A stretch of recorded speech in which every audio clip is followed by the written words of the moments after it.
I'm Dr. Keith Delaplane, entomologist and honeybee specialist at the University of Georgia, and I want to introduce you to the fascinating world of beekeeping. For my 13th birthday, my parents bought me a beginning beekeeping kit, complete with a hive, equipment, and a certificate for a package of bees to arrive in the mail. I set that hive up, but unfortunately it later died. But a kind beekeeper helped me get started again, and I've been a beekeeper ever since. And I'm not alone. There are 140,000 beekeepers in the United States, keeping 3.2 million beehives. American beekeepers produce 200 million pounds of honey a year. Plus, honeybees pollinate and make possible many of the fruits and vegetables that make up the American diet. In fact, the annual contribution of honeybees to crop pollination and production is over $9 billion. But to tell the truth, these aren't the reasons why I've kept bees since I was 13. I keep bees because I enjoy the outdoors. I enjoy helping a young colony grow in spring. I enjoy watching the bees make honey. I enjoy harvesting and bottling it. And I really enjoy selling it and making some money. If you raise animals or work with wood, grow a garden, or have an entrepreneurial spirit, you might be a candidate for beekeeping. You'd be surprised at how gentle they can be, and of the many places where you can keep bees. In this series, we set up 10 beehives from scratch. That is, with packages of bees in the mail, just like I did years ago. We follow the progress of this bee yard, or apiary, for one whole year. So you will see what you can expect during a year in the life of an apiary. But before we begin, let's look at some of the history of beekeeping. For centuries, honey and fruit were mankind's only sweets. Therefore, bees and honey figured prominently in early societies. The Christian Bible is full of references to bees and honey. Beeswax was used in art, and a weatherproof cloth, rust-proof metal, and make writing tablets. At first, people simply hunted bees in hollow trees or caves and destroyed their nests to get the honey and beeswax. But by 2400 BC, ancient Egyptians had learned to keep bees in clay pots and, probably, did not kill their colonies at harvest time. Ancient Greeks and Romans kept bees, and their philosophers wrote romantic, but biologically inaccurate, accounts of bees and their ways. Rome maintained commercial apiaries in Spain. During the Dark Ages, there was little advancement in beekeeping. However, in monasteries, the only oasis of literacy at that time, bees were kept, honey was produced, beeswax candles were made, and the ancient bee texts of the Greeks and Romans were preserved. During the Middle Ages, beginning about 1500 years ago, beekeepers started cutting trees that contained bee nests and keeping the log sections as hives. At this time, the well-known straw skep appeared. With Europe's discovery of the Americas, honeybees followed shortly thereafter. We don't know when or where bees were introduced to North America, but by the 1640s they were well established along the eastern coast. Many of the most profound discoveries in beekeeping were made in the 19th century. In the early part of that century, there was a rash of experimentation to invent the perfect hive, resulting in some outlandish designs. But then the American Lorenzo Lorraine Langstroth observed that bees in nature maintain a space of 1/4 inch to 3/8 of an inch around their combs. Within this space, bees will not build comb, but instead leave it open to allow movement in the hive. By using this principle of bee space, Langstroth built the first hive with movable and interchangeable combs. This breakthrough made possible the rapid growth and standardization of beekeeping in the United States. Langstroth's invention was quickly followed by wax foundation for building standard-sized combs, a centrifugal honey extractor, and a bellows smoker to calm the bees. After over 100 years, these same technologies, with only small changes, are the industry standards today, which is a testament to the enduring genius of their inventors. So let's get started establishing our apiary. There's a lot to get done during this first year. A hive is made up of stacked boxes called supers. This hive has 4 supers. Let's take a look.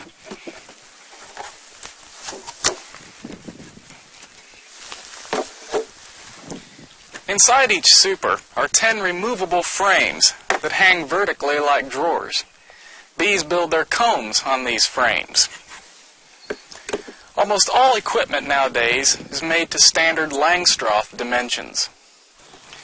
Let's talk about the placement of your hives. You will want the entrances to face south to southeast, because this provides maximum sun exposure. So, keep this in mind when you're scouting out locations for your bees. Keep your beehives discreet. Many people are afraid of beehives and may react with alarm or hostility if they see them. Although properly managed beehives are not a public threat, there is still no reason to advertise their presence. Nevertheless, you should always inform your immediate neighbors. And remember, free honey goes a long way to keep neighbor relations sweet. Around here, we have wide open spaces. But if you have close neighbors, place your hives so that they are next to a tall barrier, like a fence or a hedge, that forces them to fly above pedestrian level. If water is scarce, provide a source so that bees won't hunt for water at your neighbor's swimming pool or bird bath.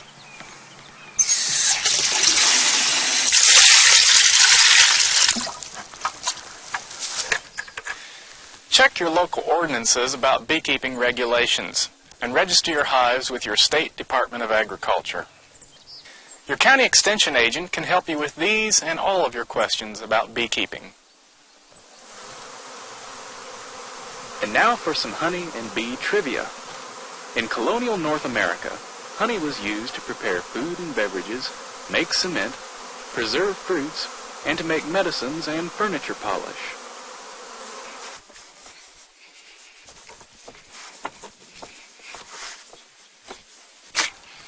Woodenware comes pre-cut from the manufacturer. Supers come in 2 common sizes. A 9.5-inch deep super and a more shallow 6 5/8 inch super. Now that this deep super has dried, we can go ahead and put it together. These long parts are the sides of the super. These shorter parts are the ends. In the ends are dado cuts. These cuts receive the sides. This groove here is a frame rest.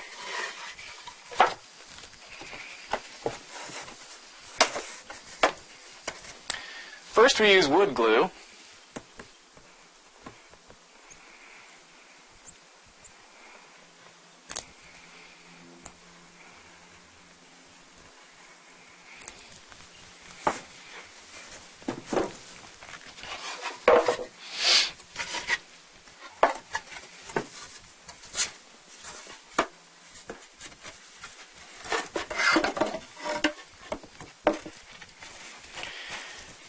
And we use the glue in combination with 6-penny nails. It's real important before you start nailing that you make sure that your handles are both on the outside.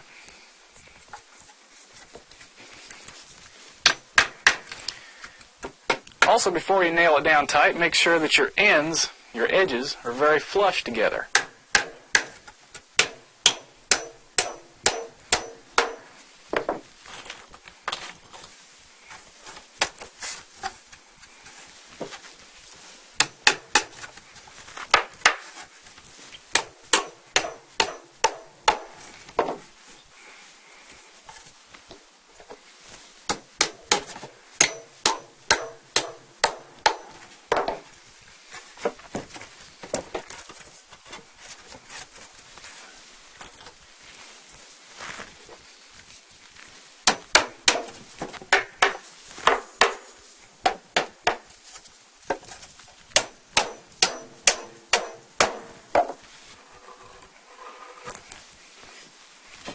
This is another important step. Make sure that the edge across the top for the frame rest is directly opposite to the edge on the other end.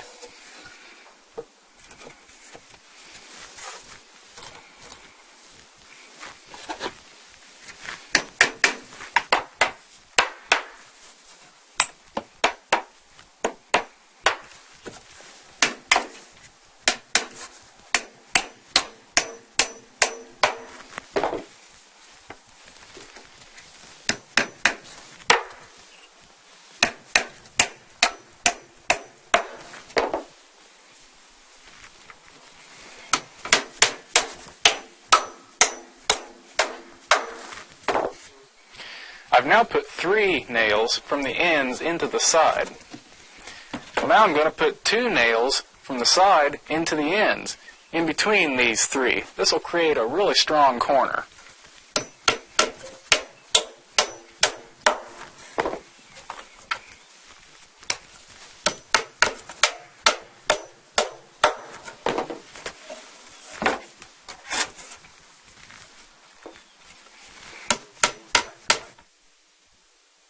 When you finish your deep super, this dado cut will be on top.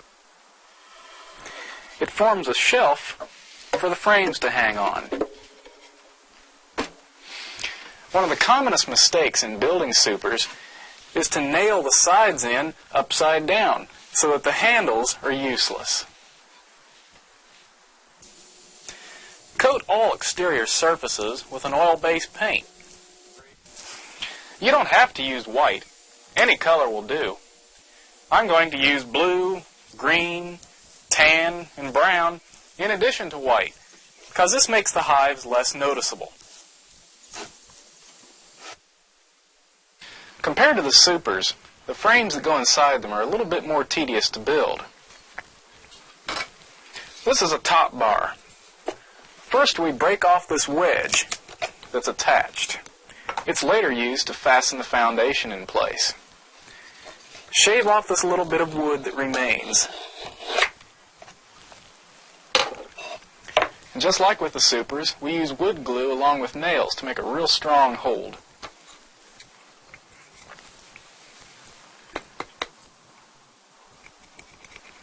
I glue both end bars at the same time and fasten them to the top bar.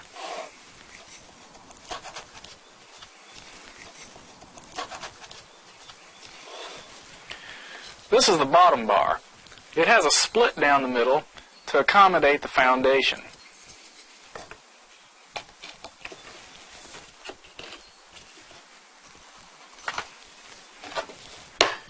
And we line up all the pieces so that they're flush on the edges.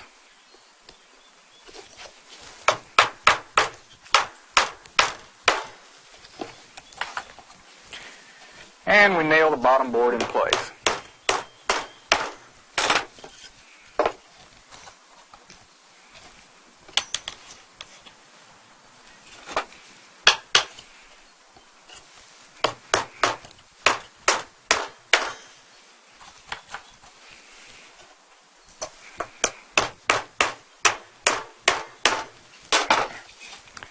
Now we need to nail the top bar into the end bars.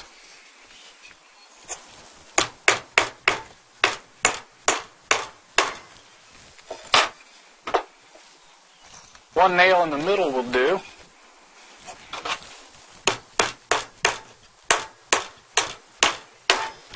Now this is a real important step that we need to remember. Put another nail from the end bar into the top bar.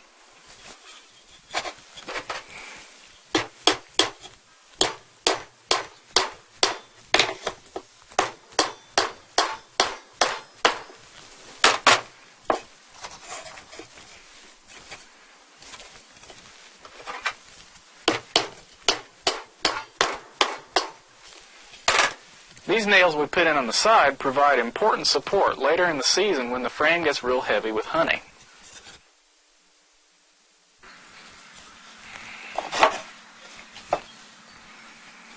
Next, put brass eyelets into the holes in the end bars. The eyelets keep the wire from cutting into the soft wood.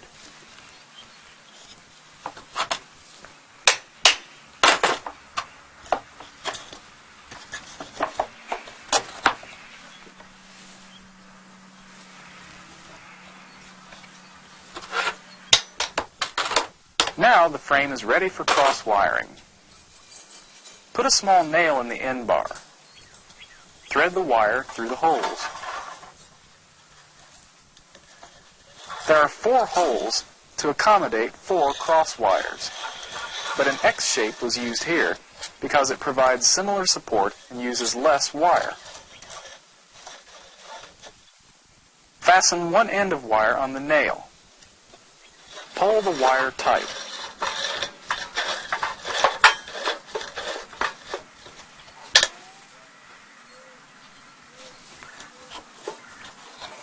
Now fasten the wire.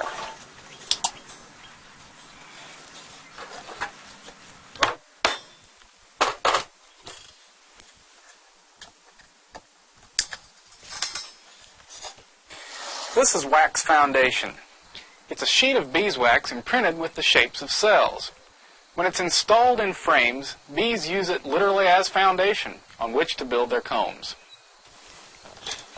Slip a sheet of wax foundation into place.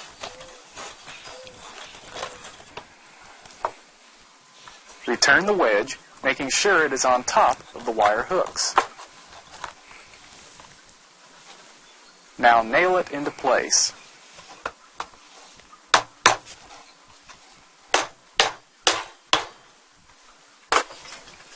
Last of all, embed the cross wires into the wax.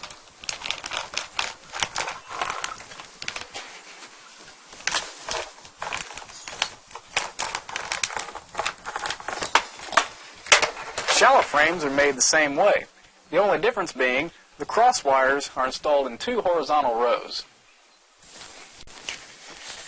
Now that we've finished building our frames and supers, we can assemble our 10th hive.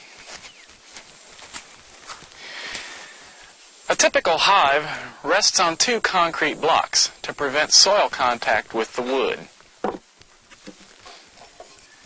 Always prop the bottom board forward to allow moisture drainage out the entrance.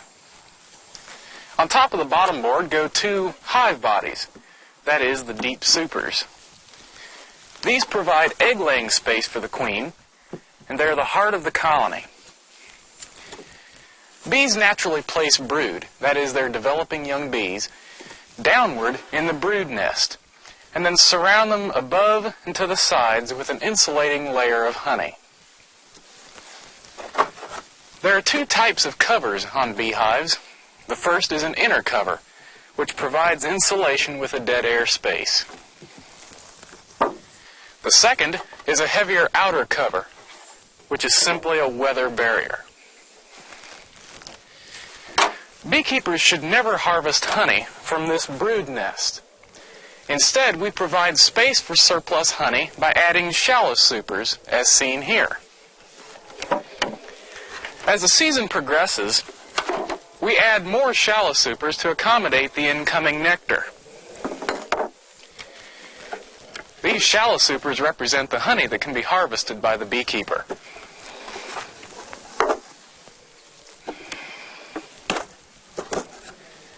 For starting a brand new apiary, such as this one, we only need 1 hive body per colony. And now for some more honey and bee trivia. The Italian honeybee, Apis mellifera ligustica, is the most popular bee in the United States.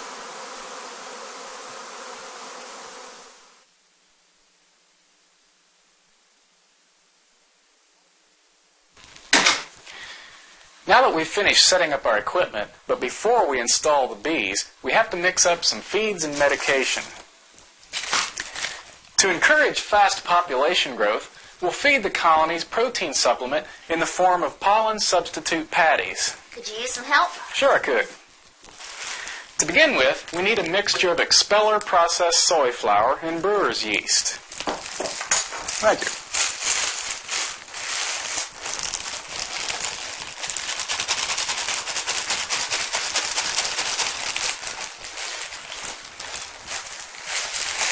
Next, we'll have to add to this a syrup of 2 parts sugar and 1 part water.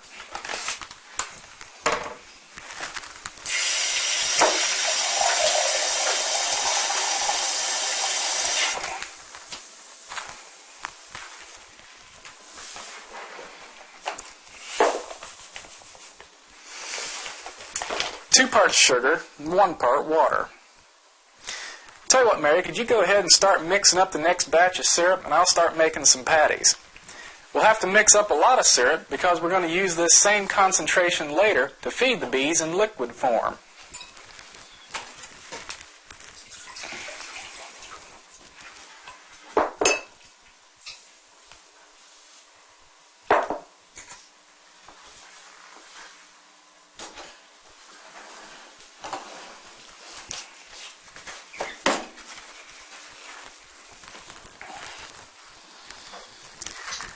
Mixing this stuff is a little touch and go.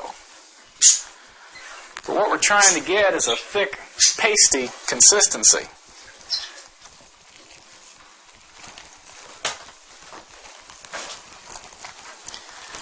Mary, I think I'm going to need some more powder.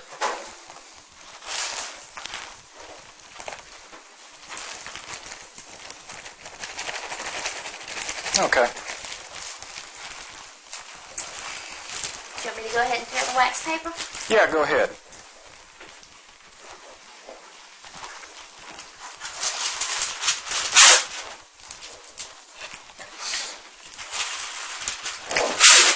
This stuff smells as bad as it looks.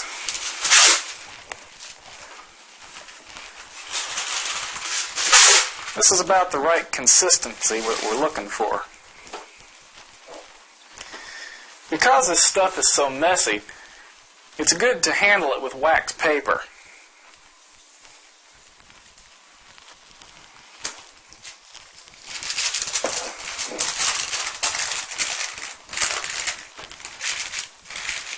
We just put it in the paper and then press it out in a flat patty form.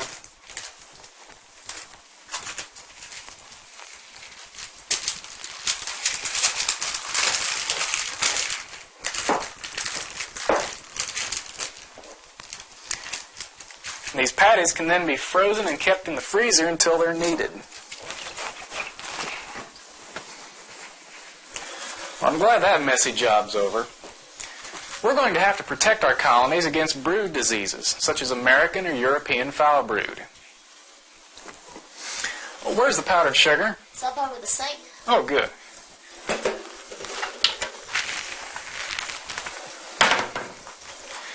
We're going to use the antibiotic terramycin.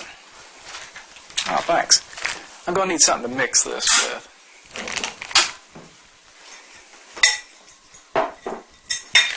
To prepare this, we're going to mix this whole 6-ounce package of terramycin with 2.5 pounds of powdered sugar.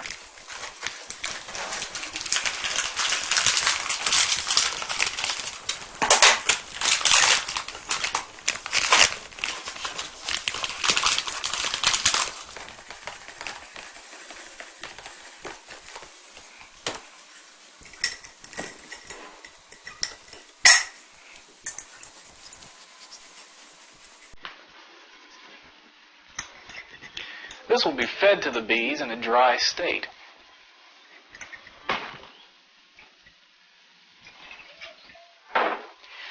We need to ensure that the colonies will not get nosema disease. Nosema is a parasite in the digestive tract which can severely slow colony growth. Fumidil B is an antibiotic which can protect the colonies from nosema. Following the label instructions for 10 colonies, we'll mix half of this bottle, or 1 gram, of Fumidil B into 1 quart of warm water.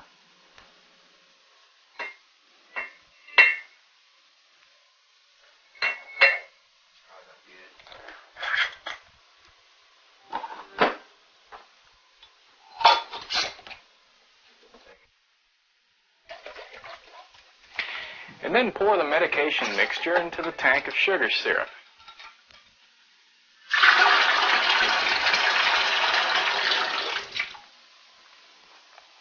And then mix.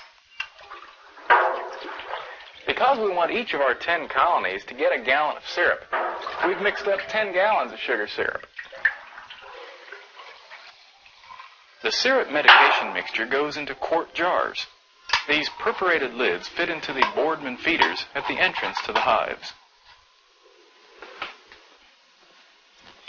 Our young colonies will get this sugar syrup and Fumidil B mixture as soon as they are installed into the new hives. The syrup provides carbohydrate for fast population buildup. Today you've seen a glimpse of the rich history of beekeeping and seen how to get ready to keep bees yourself. In our next program, we pick up the bees at the post office, install them in the hives we built, check their progress, make sure the queens are functioning properly, and give them routine medications.